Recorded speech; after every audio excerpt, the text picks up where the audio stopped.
Olá, tudo bem? Eu sou Otávio Neto e esse é o Caçando Conversa de hoje, que recebe Dom Jacinto Brito, arcebispo de Teresina.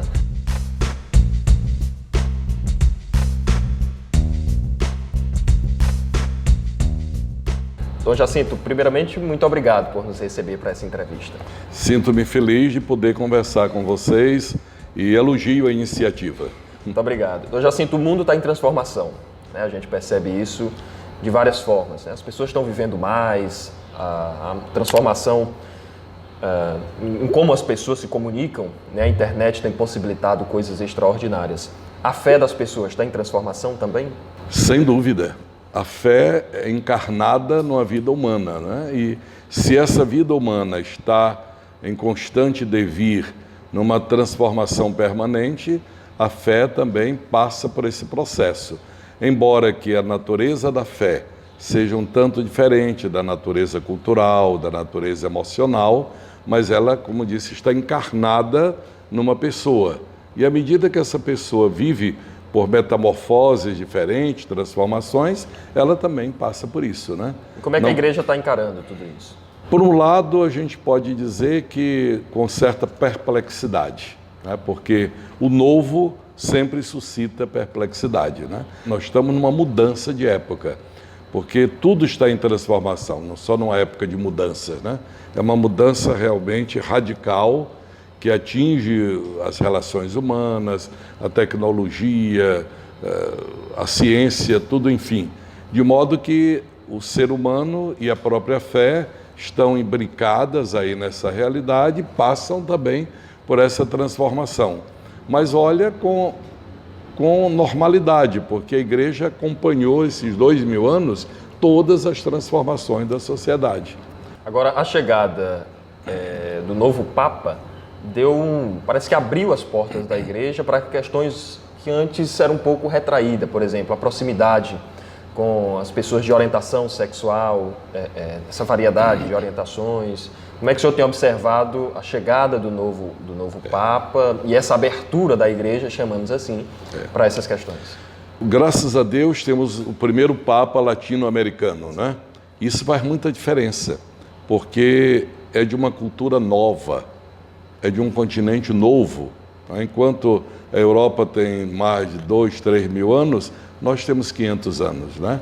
Depois nós somos um caldeamento de povos, mistura de europeus, indígenas, africanos e no mundo atual mais povos ainda. Então, e ele tem, por graça de Deus, uma mentalidade muito aberta. É um homem seguro da fé, um homem seguro das suas ações, mas que também não tem, por isso mesmo não tem medo do novo, né? Não tem medo do novo. E aquela paixão de encontrar o ser humano como criatura de Deus, né? Respeitosamente, amorosamente.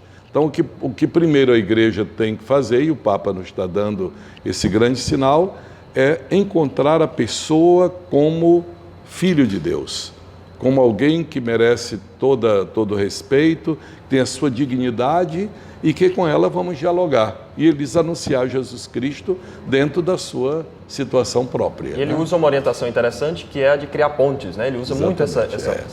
Exato. Porque Jesus vindo ao mundo e tornando-se um de nós, nada no mundo é estranho a ele. E, sobretudo, a dor humana, os grandes problemas humanos, sejam culturais, sejam sociais, sejam espirituais ou físicos, nada é estranho a Jesus, porque ele entrou na nossa história. Então o Papa tem mostrado Jesus não ser etéreo, é um ser terreno, divino e terreno, né? Que está aí e que tudo aquilo que o ser humano vive tem a ver com Cristo. Por isso a igreja tem a ponte da pessoa de Jesus para se relacionar. Se na época Jesus rompeu parâmetros, como se aproximar dos pecadores públicos, dos publicanos, das prostitutas, se aproximar de crianças, de leprosos e tudo, hoje nós vamos ao encontro do homem diversificado pela cultura moderna.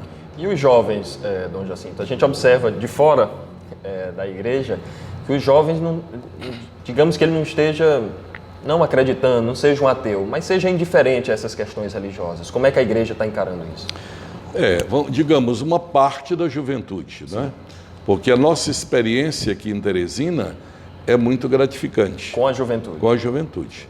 Há um grande número de jovens, não estou dizendo que seja a maioria, mas um grande número de jovens interessados na fé, tanto para aprofundá-la, quanto também para vivê-la. E uma fé viva é uma fé que questiona. Não há nenhum problema do jovem questionar a fé. Questionar não quer dizer rejeitar. Quem questiona está interessado em saber sobre aquilo, né? Faz parte, inclusive, do amadurecimento da fé, o questionamento.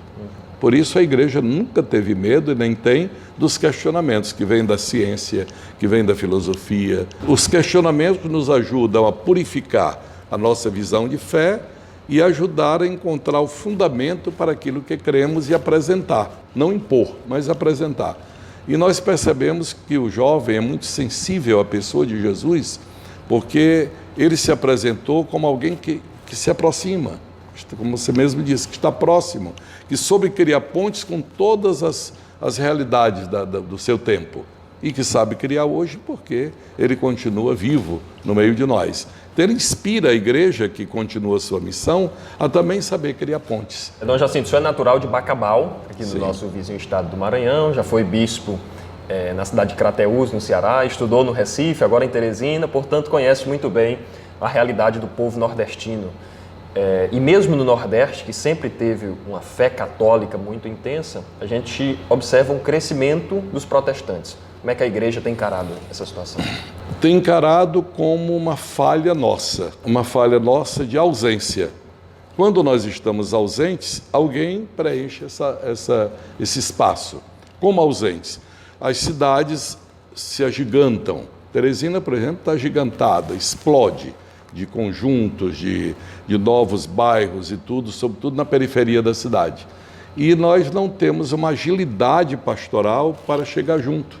Quando chegamos, já chegamos com atraso. Estamos tentando aqui em Teresina recuperar um pouco essa falha, levando mais padres, diáconos e agentes de pastoral leigos para essas periferias, tanto urbanas quanto rurais, mas sabendo que ainda somos bastante devedores. E esse tem sido o problema da Igreja Católica. Uma igreja majoritária deitou-se em berço esplêndido, como diz o nosso hino nacional, né? E não se deu conta que o mundo estava mudando, que precisava do diálogo, precisava da proximidade, precisava da assistência, e achava que as pessoas deveriam vir. Olha como o Papa, vou usar uma expressão jovem, sacou a situação. Ele diz, a igreja é uma igreja em saída, não uma igreja que se senta, como nós estamos aqui sentados, esperando que os outros venham, não. Uma igreja que vai ao encontro, como Jesus foi. Não ficou na sinagoga, não ficou em Jerusalém, venham, venham. Não, ele foi ao encontro. Para mim, essa é a chave. Uma igreja em saída, que vai ao encontro das pessoas. Não só nas periferias territoriais, mas também nas periferias existenciais. Você acha que a igreja se afastou também dessas obras de caridade nessas comunidades? Seria um desses motivos? Não, talvez não se afastou, ela não esteve presente ali, né? De uma maneira mais enfática, mas não se afastou. Isso é uma das bênçãos que nós temos, que a caridade organizada da igreja tem sido um dos sinais mais fortes da presença de Jesus no nosso meio. Agora, tratando de política, a gente vive um momento, usando uma palavra bem utilizada nesses últimos tempos, polarizadas, né? Ou você é de um lado ou você é de outro. Qual é a orientação que a igreja tem dado aos fiéis? Olha, a igreja como um todo, às vezes não entra em certos detalhes, né? Mas como orientação, vamos dizer, fundamental, a orientação é essa, que nós sejamos primeiramente cidadãos, que não olhemos bens individuais, grupais, olhemos o bem da sociedade brasileira. No momento atual, desestabilizar um governo, a não ser que haja uma situação muito gritante, seria praticamente um desserviço a toda a nação. Então, o que nós temos é que trabalhar pelas vias democráticas para pressionar os três poderes a agirem de uma maneira conjugada que possa levar o país a sair desse marasmo que está, né, e entrar novamente numa linha de desenvolvimento, de credibilidade perante as outras nações, né, que temos perdido, infelizmente, nesses últimos anos, dada essa alternância política, essa polarização, que ao invés de querer o bem da pátria, quer um bem de um partido, quer o bem de uma classe social, que existem as duas coisas, sim, tanto da classe social como também do partido, né? Sem olhar que essas coisas têm que estar a serviço do bem comum. Mas isso é uma luta democrática, que nós temos que conquistar uma mentalidade democrática. E essas forças antagônicas sempre vão existir. Agora, eu pessoalmente digo, foi para mim uma surpresa triste ver que pela primeira vez, desde que eu me entendo de gente no Brasil, se teve uma eleição com polarizações até violentas. Isso não se via no país. Qual é que deve ser a relação entre a religião, instituição, e a política também como instituição? Na sua visão, pode ter esse engajamento ou a religião tem que ficar afastada, orientando apenas de longe seus fiéis? Não, acho que só orientando de longe não seria, acho que, a solução. A igreja como um todo não pode ser partidária, porque ela é a casa comum para todos os fiéis. Se você é de um partido e eu de outro, a igreja não pode me excluir ou lhe excluir, né? Ela tem que abarcar todos os filhos e respeitar suas opções políticas, né? Tem que ser sempre uma orientação de que nós precisamos nos engajar na política, não é se afastar, é nos engajar dentro de uma visão de que precisamos agir para que os nossos representantes realizem um papel social ao qual eles foram investidos, para lutar pelo bem comum. E se os bons ficarem afastados, nós vamos lugar aqui. Esse ano nós perdemos recentemente duas pessoas importantes para a igreja no Piauí, né? Dom Celso e Dom Miguel Fenelon Câmara. O que essas duas pessoas representaram para a fé católica no Piauí? Bom, como bispos e meus queridos antecessores, eles representaram momentos de arrancada que na época de cada qual exigiu essa ou aquela posição, né? E cada um, conforme o seu temperamento, a percepção da realidade e os apelos que vieram da própria sociedade, da igreja, atuaram, né?